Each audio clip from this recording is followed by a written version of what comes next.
દીકરાથી બધાને સુખ નથી, અને દીકરાથી બધાને સુખ હોય ને તો ભારતની ભૂમિ ઉપર કલંક રૂપી વૃદ્ધાશ્રમ કોઈ દિવસ બનત નહીં. આ ભારતની ભૂમિ ઉપર આ વૃદ્ધાશ્રમો આવ્યા, વેસ્ટર્ન કલ્ચર આવી ગયો. આજે કોઈના ઘરમાં માતા પિતા હચવાતા નથી. માં, બહુ દુઃખની વાત છે. અમારા નારાયણ સ્વરૂપમાં વૃદ્ધાશ્રમ છે.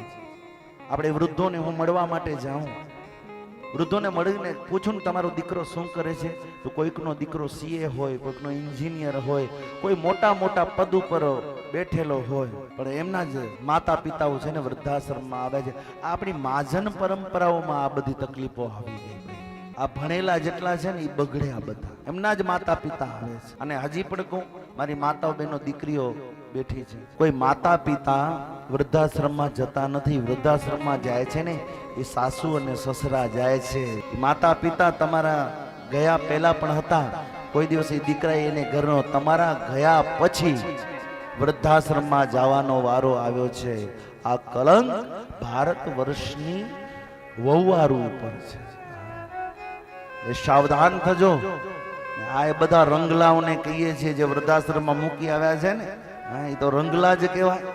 પોતાના દીકરાઓને મૂકી આવે.